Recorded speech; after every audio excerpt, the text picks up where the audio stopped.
Bien, estimados, tengan buenos días. Pues vamos a continuar el día de hoy con la clase. Denme unos segundos. Ok, pues al momento estamos repasando algunas cosas que en algún grado debieron ustedes haber abordado en clases previas. Yo intuyo que no es así, al menos no de la mejor manera, por eso el repaso. Fíjense, ¿hacia dónde nos encaminamos? Pues en primer lugar, hacia el tratamiento de sistemas lineales y en particular las respuestas de sistemas lineales, ¿verdad? Y quedan descritas en una integral llamada integral de convolución. Una vez caracterizado con dicha integral, esos sistemas, estamos listos para abordar eh, análisis de Fourier. ¿Ok? Recordarán que los sistemas lineales responden de cierta manera a impulsos, ¿ok? Y eso es lo que nos interesa y desde ahí pues se sigue la integral de convolución a manera de recordatorio y hacia allá vamos, ¿no? Y veremos pues que el análisis de Fourier nos sirve porque los sistemas lineales también responden, así como a los impulsos, de cierta manera, responden de cierta manera a exponenciales, a entradas exponenciales, ¿no? Entonces hacia allá vamos, ¿de acuerdo? Eh, pero vamos de a poco. De hecho, en principio estamos tratando de recordar algunas señales importantes y pues hablamos de señales en tiempo continuo, discreto. Conocemos muy bien eso ya. Sabemos las situaciones en las que pueden darse dichas señales, ¿no? Las continuas, como el sonido en física, y las discretas, pues ya cuando hablamos de, claro, naturalmente se dan en algunas ramas del conocimiento, pero también cuando digitalizamos, entonces también trabajamos con señales discretas. ¿Y qué señales hemos visto? Bueno, hemos visto las señales exponenciales. Las senoidales siguen de ahí, ¿no? Solo toman la parte real o imaginaria de dichas señales exponenciales complejas, ¿verdad? Por supuesto. Y ya tienen senoides. También aprendimos, o será de nuestro interés, mejor dicho, la exponencial compleja, pero que es puramente imaginaria, e a la j omega sub 0 t, ¿verdad? O en su contraparte discreta, e a la j omega sub 0 n. Cierto, entonces hemos repasado un poquito sobre dichas señales exponenciales, aparte de algunas genéricas, ¿verdad? Que estuvimos manipulando, ¿no? Unas secciones, digamos, formadas por partes, o definidas por partes, le llaman, etcétera. Y esas sobre todo las usamos para manipular la variable independiente, ¿se acuerdan? Hicimos un corrimiento de dichas señales, escalamiento, inversiones en el tiempo discreto continuo. Aprendimos también que cualquier señal se puede expresar como la suma de una señal par y una impar. ¿De acuerdo? Y hablamos sobre, en general, periodicidad de funciones. Y otra de las señales de nuestro interés fue el escalón y el impulso, relacionadas de forma estrecha. La derivada del escalón, decíamos, es el impulso, también llamada delta Dirac, en honor a Paul Dirac. En su contraparte discreta, en vez de decir que el impulso, a ver, sí, que la derivada del escalón es el impulso, entonces decimos que es la primera diferencia, ¿no? ¿Se acuerdan? Ok, el impulso unitario en tiempo continuo es infinito, tiene un área finita, sin embargo, pero en tiempo discreto, recuerdan, pues vale 1. Ok, entonces hay una diferencia ahí importante en la definición. Y el escalón, recordarán, está definido solo para T mayor que cero, ¿no? Para T menor que cero, pues no está definido. Lo mismo ocurre para tiempo discreto. Bueno, pues eso es lo que hemos visto a grandes rasgos. Ok. Y solo una cosita más respecto a nuestra exponencial periódica discreta, lo mencioné el día de ayer, y es que, bueno, para empezar, recuerdan que tiene la siguiente forma.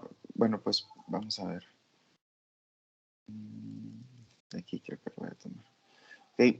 Habíamos dicho una cosa importante, había señalado dos cosas, pero me enfoqué en su periodicidad, que esa exponencial compleja, discreta,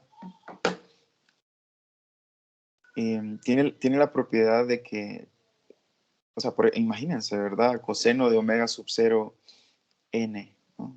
N minúscula. Entonces, solamente si omega sub 0 entre 2pi es un número racional, vamos a tener periodicidad. Lo mirábamos ayer, ¿no? Claro, les menciono el coseno porque es como más intuitivo para nosotros, pero podría ser e a la j omega sub 0 n.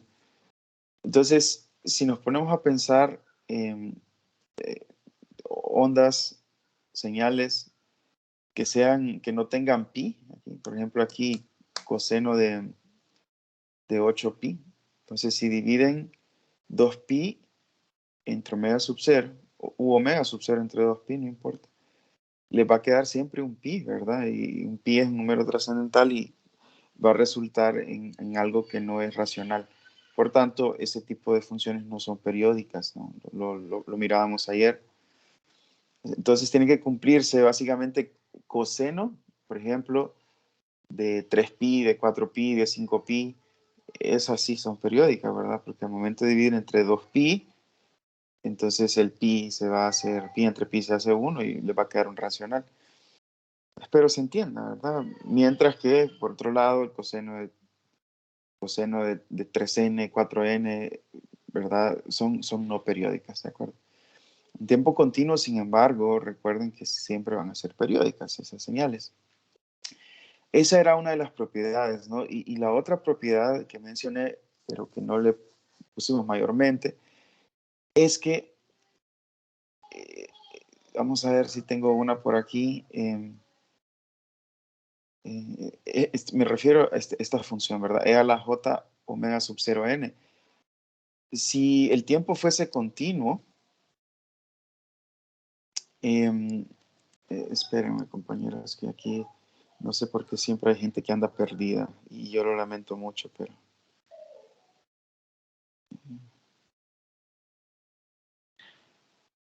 no sé por qué no les llega el link, es extraño. Vamos a ver, ¿verdad, compas? Déjenme, sin embargo, pasarles el link.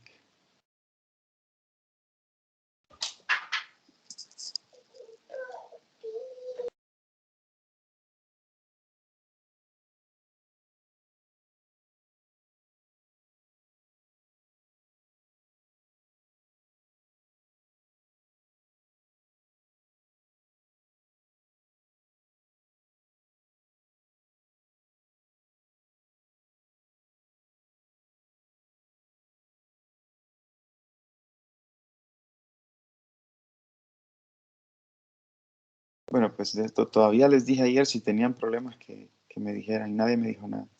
Pero en fin, les decía, ya me perdí. Ah, sí, ya. Miren, que si tuviésemos aquí una señal de tiempo continuo, a la j omega sub 0 t, ya sabemos que omega sub 0 para nosotros la podemos variar como querramos, e igual la señal va a ser diferente para diferentes omega sub 0, ¿cierto? Es lógico, suena lógico para nosotros. Cambiamos la frecuencia, cambia la señal, pero les comento que no ocurre lo mismo en el caso discreto. De hecho,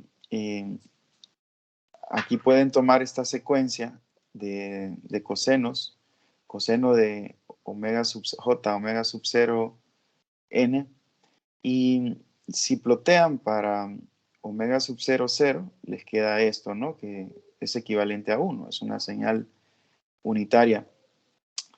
Y si van, pues, cambiando un poquito el argumento, por ejemplo, toman omega sub 0 pi octavos, pues les queda esto. Como saben, va a ser periódica, ¿verdad? Si dividen pi octavos entre 2pi, les va a quedar un número racional. Pi cuarto sucede lo mismo, ¿verdad? La forma cambia, pero permítanme.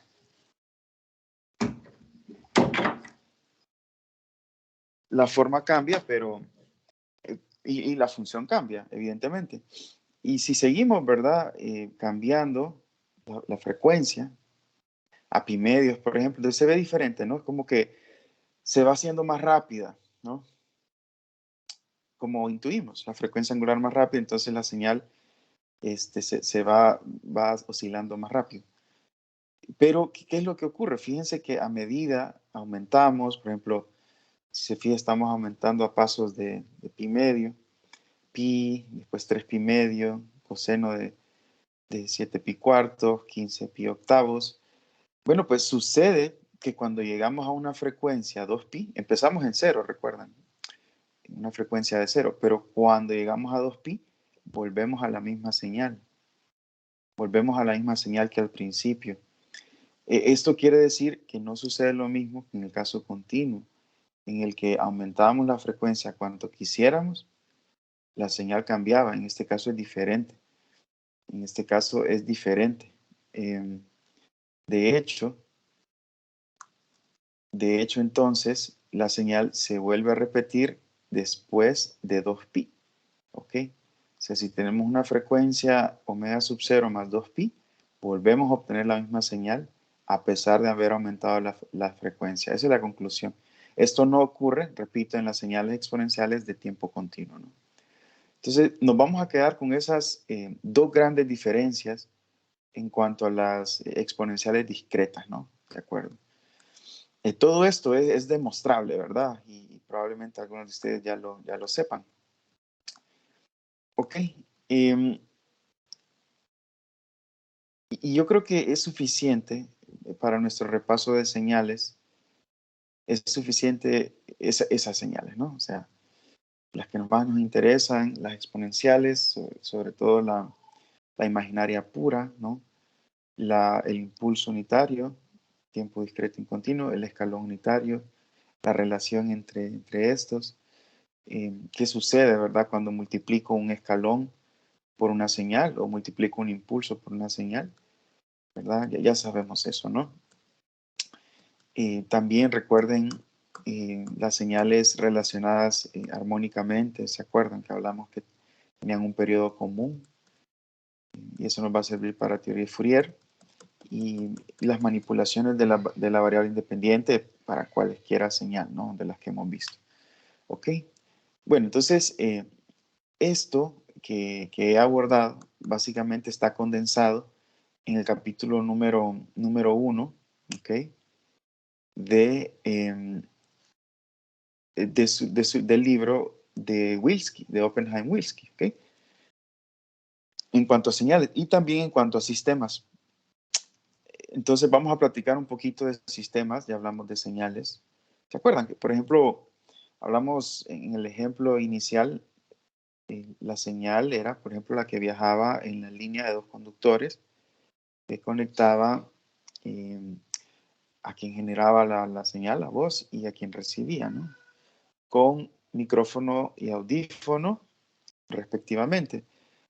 Hablábamos de esa señal. Podemos hablar también de los sistemas, ¿no? Que los sistemas cambian señales. Y mencionábamos el micrófono per se, ¿cierto? Un transductor. Entonces, ese es un sistemita, ¿cierto? Y ahí cambia una señal de audio eh, análoga, ¿no? La voz, a una señal, pues, eléctrica, ¿no? Entonces, platiquemos un poquito de sistemas, ¿no? Y ya estaremos listos para de aquí.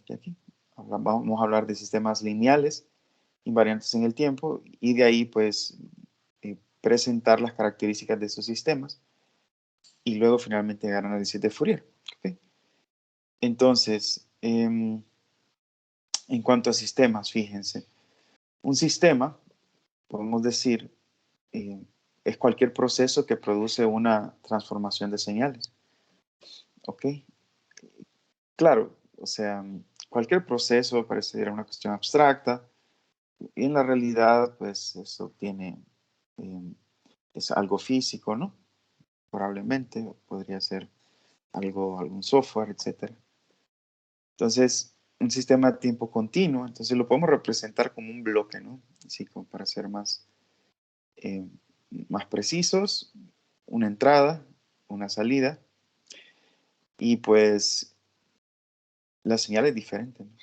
Tenemos la salida Y, la entrada X, y se logró por un sistema, ¿de acuerdo? Y en tiempo discreto, pues una cuestión bien similar, ¿no? Produce una salida a partir de una entrada. Y podemos hablar de configuraciones de sistemas.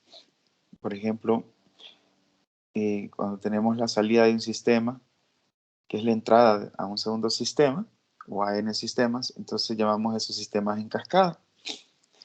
Repito, todo esto no es ajeno a ustedes. De hecho, lo utilizaban bastante en teoría de circuitos, ¿cierto? Sistemas en paralelo, ya los conocen, tienen una entrada común, ¿se acuerdan? Y la salida, pues, si se fijan, es la suma de las dos salidas. Y podríamos tener una cuestión mixta, ¿no? Aquí tenemos un sistema en cascada, el 1 y el 2, o también le llamamos en serie, y otro en paralelo, ¿no? Y al final, pues, otro sistema después de la salida total. Y pues bueno, ahí tenemos interconexiones de diferente índole. Podríamos también tener cuestiones más complejas, por ejemplo, ser más explícitos también en cuanto a lo que hace un sistema. Por ejemplo, aquí tengo una entrada, vamos a decir que hay un sistema que lo multiplica por 2, esa entrada, y hay otra que lo eleva al cuadrado. Y luego eh, se suman, ¿verdad? Este bloquecito significa que se suman y se eleva al cuadrado.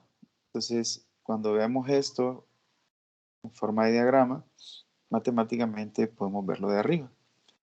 ¿Ok? La salida sería elevar al cuadrado la salida acá.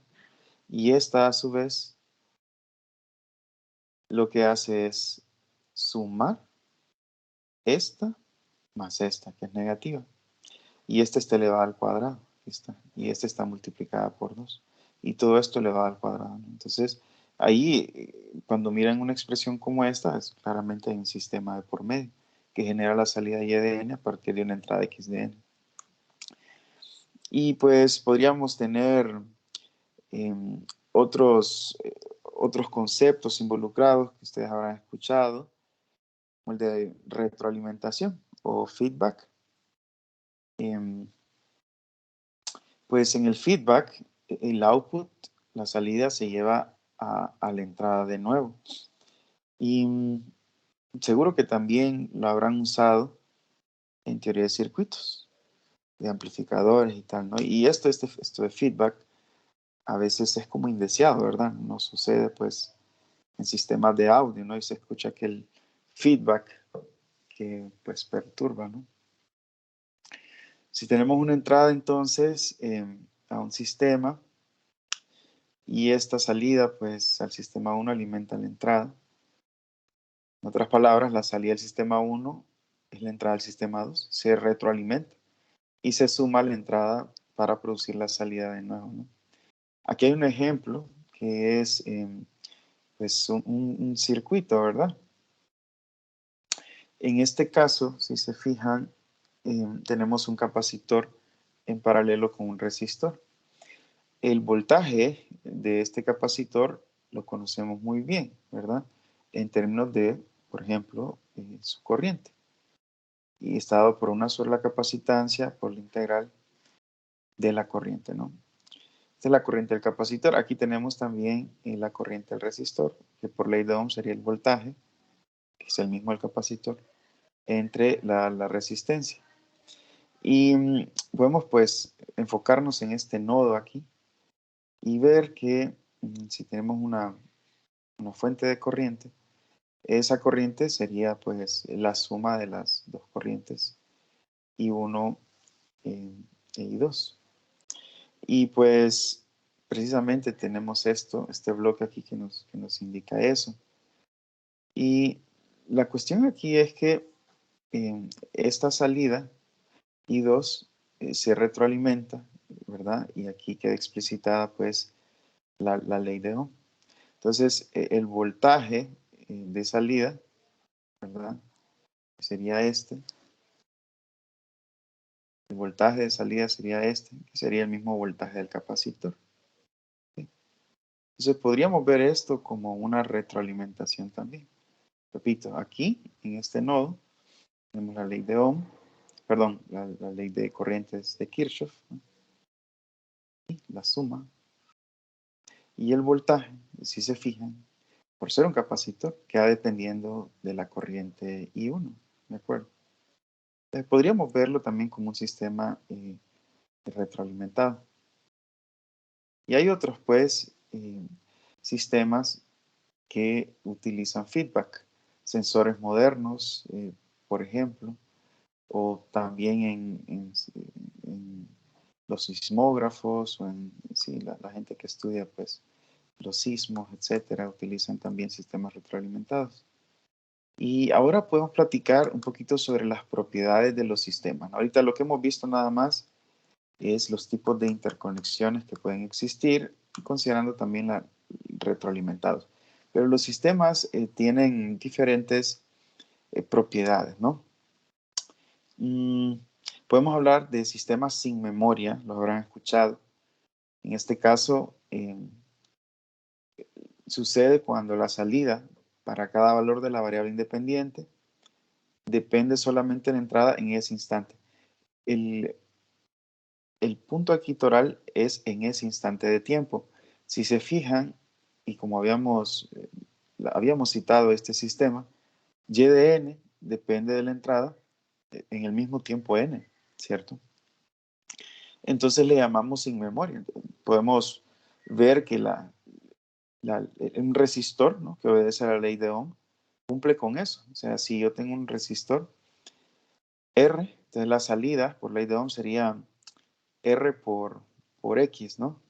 Eh, o sea, la ley de Ohm es V es igual a R por I. Entonces, consideren la salida y la entrada la corriente, como está aquí. La entrada la corriente y la salida del voltaje. Entonces, por ley de Ohm, V es igual a R por I. Entonces, la salida, el voltaje, depende de la entrada en ese mismo instante de tiempo. Noten que, digamos, las señales, no tengo por qué decir que la señal de salida debe ser una corriente si la entrada es una corriente. En este caso, la salida es un voltaje y la entrada es una corriente y no pasa nada. Lo importante de recalcar aquí es que Y depende de T y X depende de T. Si se ponen a pensar, podría ser Y de T igual a R por X de T menos 1. Pero ahí el sistema ya no sería sin memoria, ¿no? Bueno, pues un sistema de identidad es como un subcaso de un sistema sin memoria, ¿verdad? O sea, también un sistema sin memoria. Solo que, pues, si se fijan acá, si R fuese unitario, entonces la salida queda igual a la entrada. Y ese es un sistema de identidad, ¿no? Es un sistema para el cual tenemos una entrada y resulta que la salida es la misma. Pareciera algo trivial, ¿verdad? Pero son necesarios.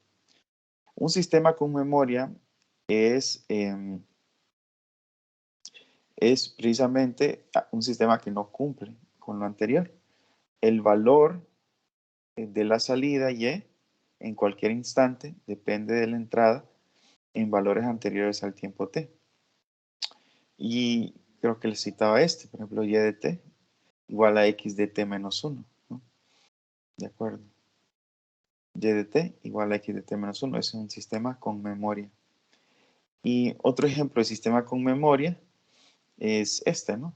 Tenemos una suma de x de la entrada desde menos infinito hasta n. O un condensador, como lo habíamos citado ya.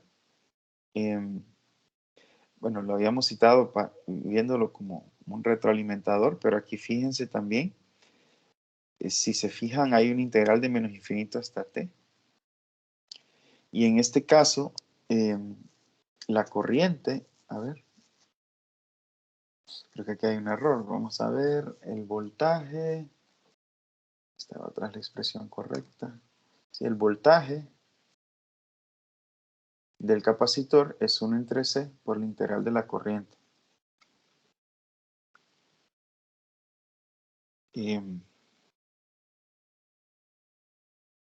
Déjenme recordar, espérenme, ¿cuál es la variable de estado de un inductor? Es la corriente. Y la de un capacitor es el voltaje, ¿verdad? Ok. Entonces, si la entrada es la corriente, el voltaje resulta esto. Entonces, miren que el voltaje, entonces, tomándolo como salida, es 1 entre C por la integral de la corriente. Entonces, claramente queda dependiendo de la entrada, pero para valores pasados, ¿no? Por tanto, es un sistema con memoria, ¿de acuerdo? Bueno, lo de invertibilidad, ¿ok? Fíjense, podemos definirlo como sigue, porque hay sistemas no invertibles también, y esto es importante en el manejo de la información. Si tengo pues dos sistemas con diferentes entradas, X1 y X2 respectivamente, y dos salidas, Y1 y Y2, si X1 y X2 son diferentes, entonces las salidas son diferentes. En corto, distintas entradas producen distintas salidas, ¿no?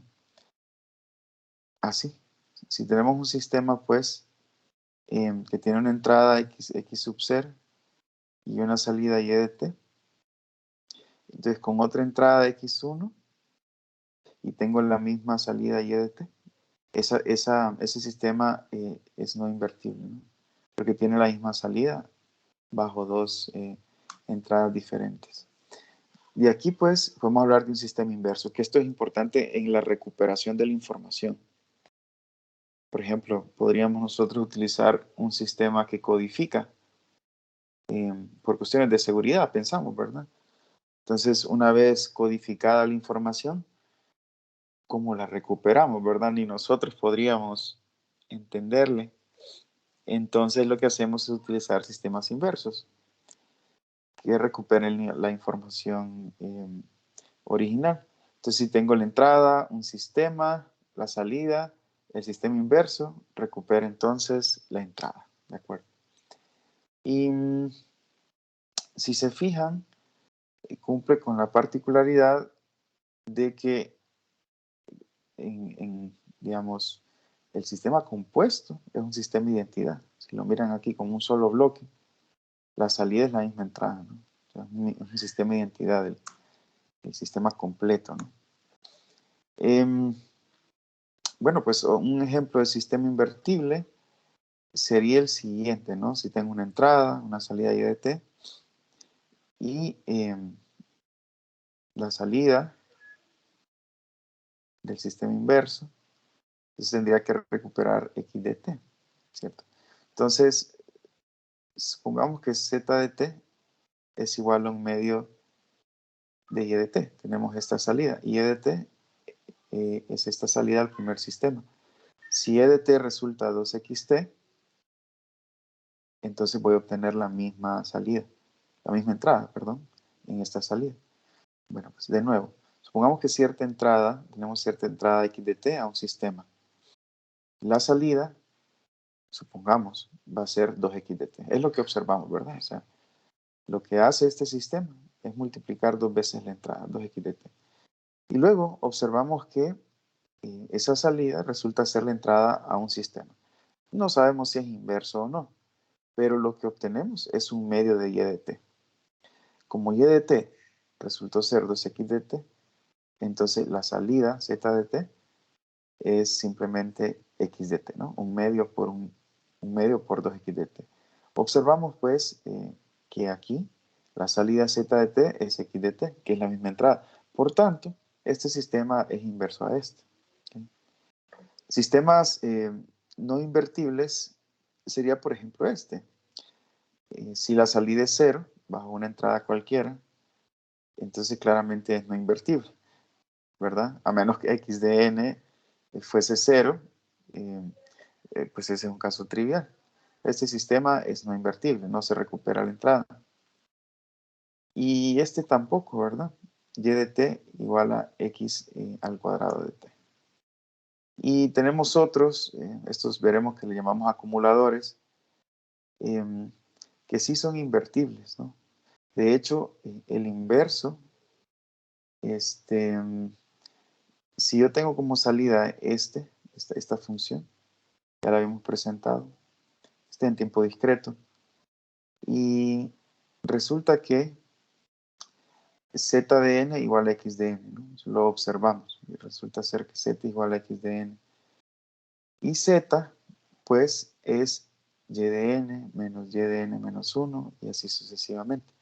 O sea que si yo tengo un sistema que me relaciona la entrada x con la salida de esta forma de acumulador, entonces hay un sistema z, que es esta diferencia, esta función diferencia para las y de n, y que resulta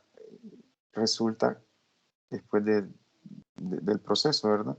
Que tenemos la misma entrada. Entonces, cuando miren esto, piensen que el sistema inverso es este que está acá. ¿Okay? Y siendo así, el sistema inverso, van a obtener exactamente la misma entrada, ¿no? Vamos con la causalidad. Un sistema es causal si su salida en cualquier instante de tiempo depende solamente de valores de la entrada en tiempo pasado y presente.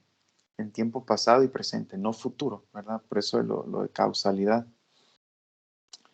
Y formalmente, si x1 y x2 son iguales, son entradas diferentes a un mismo sistema causal, hasta un tiempo t sub 0, entonces y1 igual a y2 hasta ese mismo tiempo t sub 0.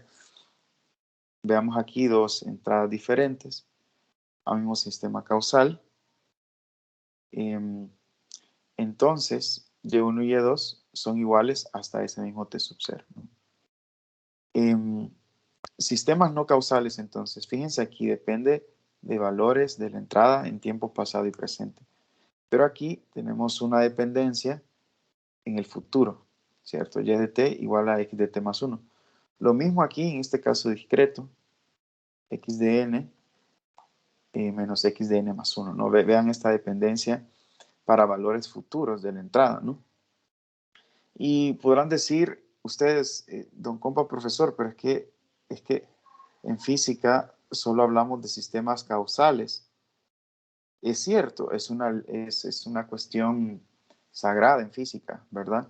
Es más, habrán escuchado ustedes que decimos que el efecto procede a la causa, o la causa precede al efecto. O sea, primero es la causa y luego el efecto, ¿no? Así como que podemos intuir lo de causalidad, ¿cierto? O recordamos también de teoría electromagnética, ¿verdad? Aquellas señales, aquellos voltajes retardados, ¿se acuerdan? Aquellos potenciales retardados. No hablamos de potenciales avanzados, ¿no? De hecho, era una cuestión imposible en física, ¿cierto? O sea, no podíamos de alguna manera ver la señal en el futuro. Pues en este caso, ¿saben? Como estamos hablando de sistemas no necesariamente físicos, puede darse, ¿no? Por ejemplo, en el procesamiento de datos pregrabados, donde el tiempo es la variable independiente, en geofísica, en meteorología, en astronomía, no estamos obligados, aquí es lo importante, a procesar datos de manera causal. ¿Ok? No estamos obligados a procesar datos de manera causal. Y finalmente, No. Ahora veamos un poquito de estabilidad. Todo el mundo sabe lo que es estabilidad en física, ¿no? Se puede intuir, pues, esto como una montañita, creo yo.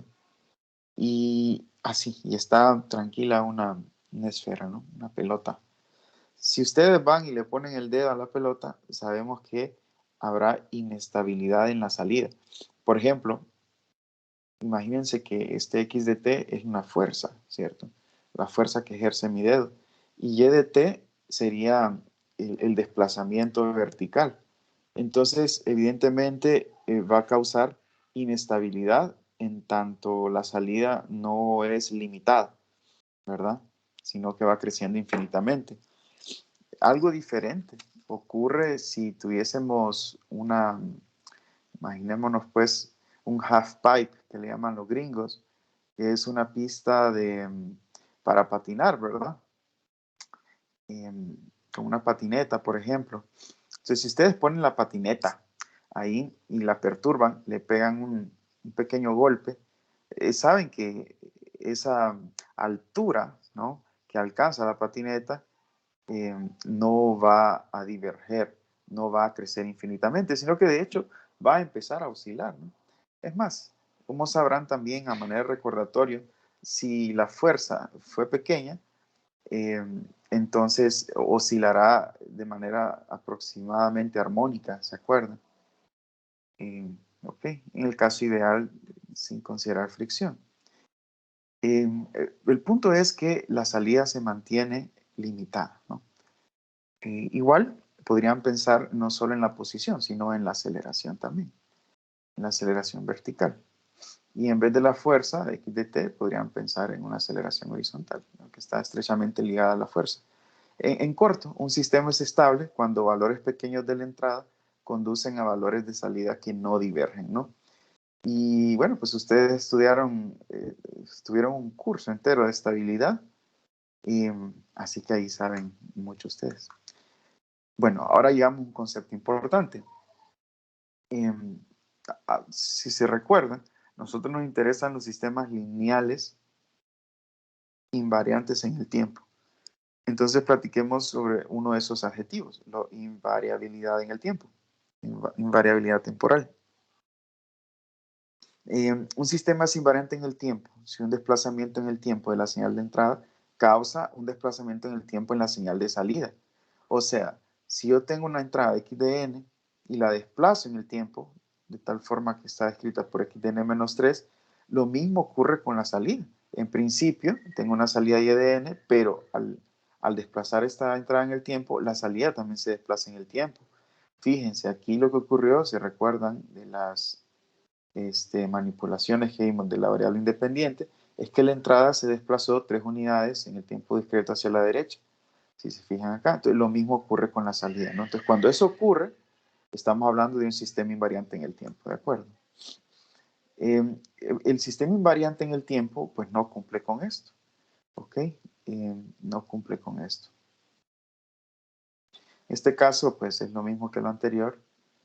En general, X tenemos una entrada pues desplazada en el tiempo, lo mismo ocurre con la salida para cualquier valor de n sub 0, ¿no? Y en el tiempo continuo, podemos pensar en este ejemplo, ¿no? Si tenemos un sistema para el cual se obtiene como salida el seno de la entrada, ¿no? ¿Se entiende? Tenemos una entrada x de t y la salida seno de t. ¿Cómo nosotros podríamos saber si tenemos un sistema invariante? Bueno, pues fíjense, supongan entonces que la entrada se desplaza en el tiempo, de tal manera que nuestra nueva entrada, llamémosle x2, ya no sería x1, sino que sería x1 de t menos t sub 0. Entonces, ¿qué ocurre con la salida? ¿Verdad? ¿Qué ocurre con la salida? Llámenle y2. Entonces sería el seno de x2, que sería el seno de x1 de t menos t sub 0. Entonces, noten pues que la entrada se desplazó t menos t sub 0 y la salida también está desplazada t menos t sub 0. Por tanto, este es un sistema invariante en el tiempo. Formalmente, lo que tenemos que hacer es eso, al momento de hacer las pruebas, para saber si un sistema es invariante en el tiempo, es eso, ¿no? Suponer una entrada desplazada en el tiempo y ver cómo se comporta la salida. Si tenemos eh, la misma, ¿verdad? Alteración en el argumento, o sea, aquí t menos t sub 0, el mismo desplazamiento en el tiempo, entonces sería invariante en el tiempo, ¿no? Hay otros sistemas que, por supuesto, no son invariantes en el tiempo. Eh, perdón, son variantes en el tiempo, eran invariantes. Pero veamos uno que no cumple con ser invariante en el tiempo, o sea que es no invariante en el tiempo. Este sistema, fíjense, y supongamos que la entrada es x de n. Entonces, si yo lo desplazo en el tiempo, en n sub 0 unidades, ¿verdad? Por ejemplo, la entrada ahora sería x de n menos n sub 0. Entonces, ¿a qué sería igual la salida? Bueno, si tenemos esta nueva entrada desplazada en el tiempo, es la misma señal de entrada desplazada en el tiempo, entonces la salida sería n por x2, ¿verdad? La salida y2 sería n por x2. Y aquí viene lo importante. Si entonces evaluamos x2, que sería x1 menos x1 de n menos n sub 0, aquí está.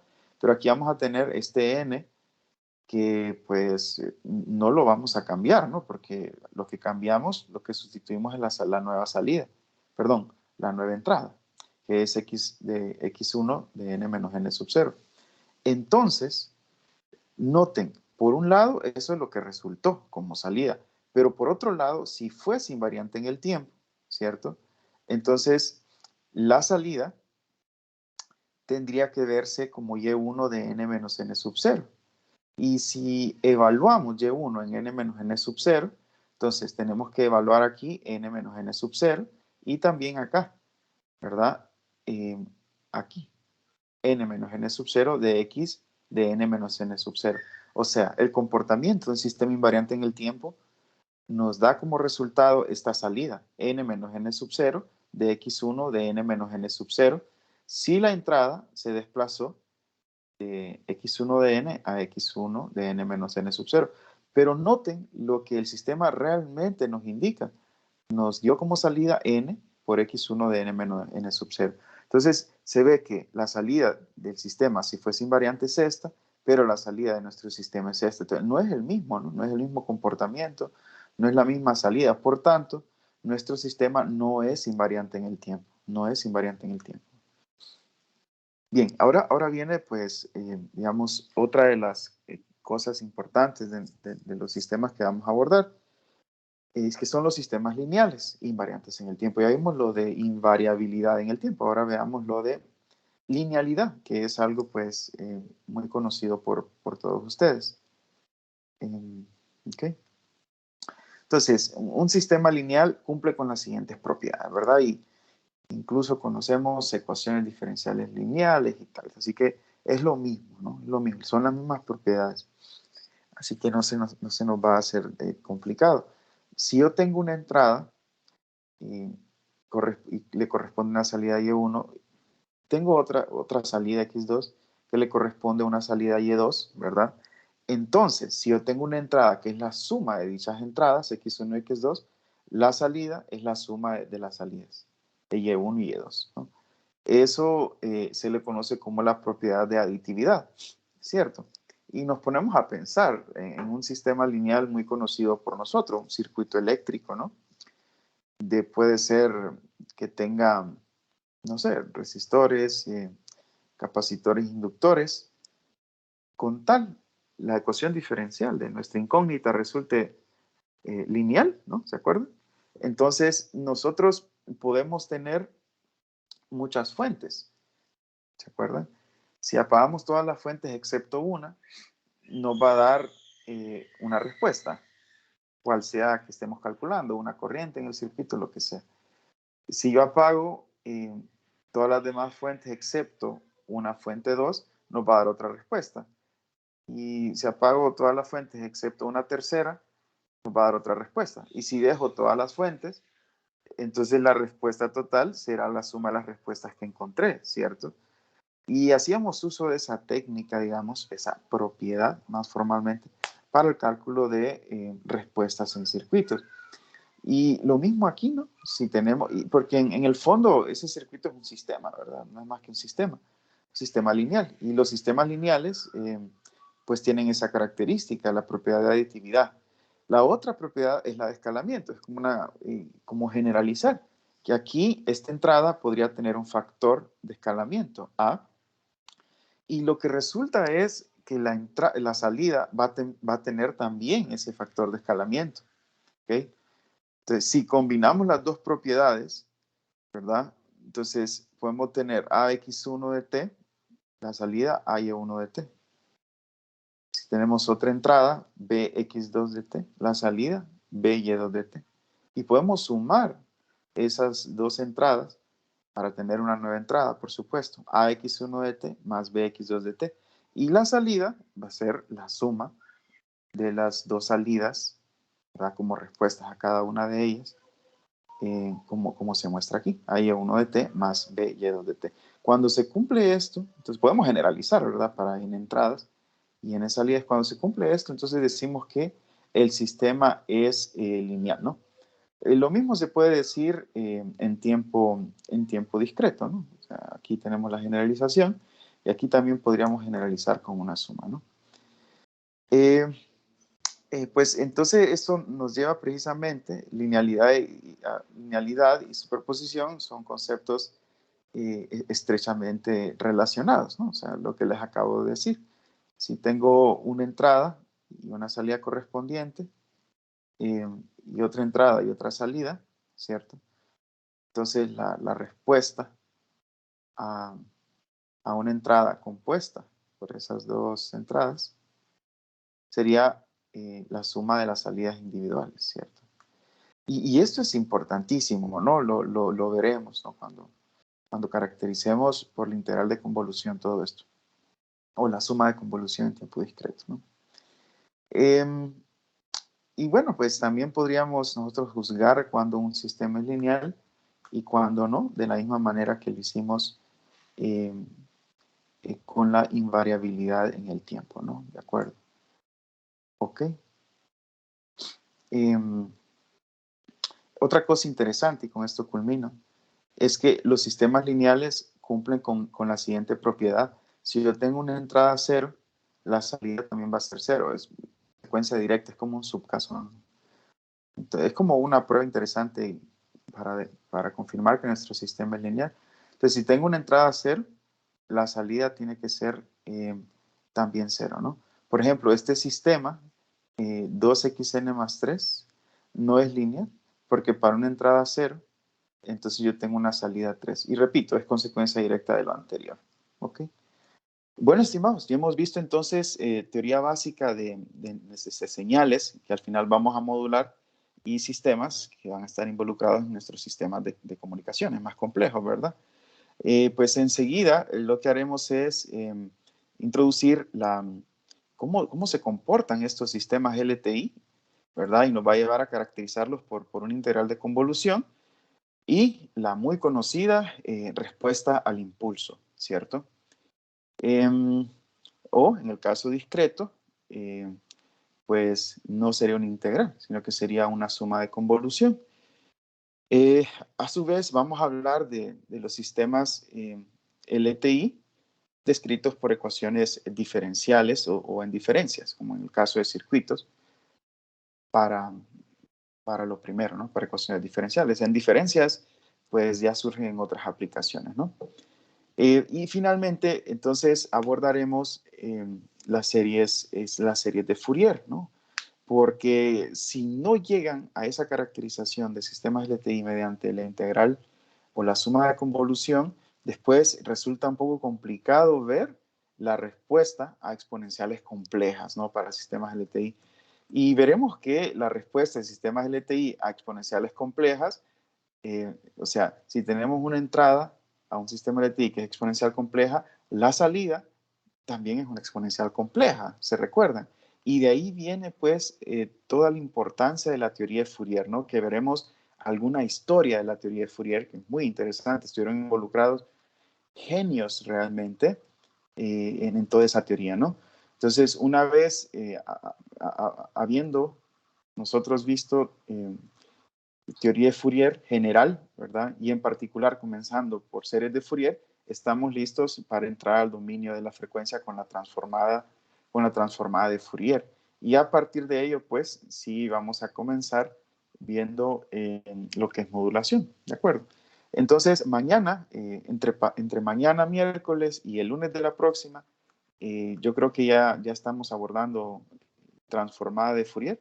Y luego martes, miércoles comenzamos con modulaciones de las señales, ¿no? En AM y FM. Estimados, gracias por su tiempo. No tengo más. Que tengan un buen día. Saludos. Gracias, ingeniero, ingeniero. buen Buen día. día. Buen día. Adiós. Buen día, ingeniero.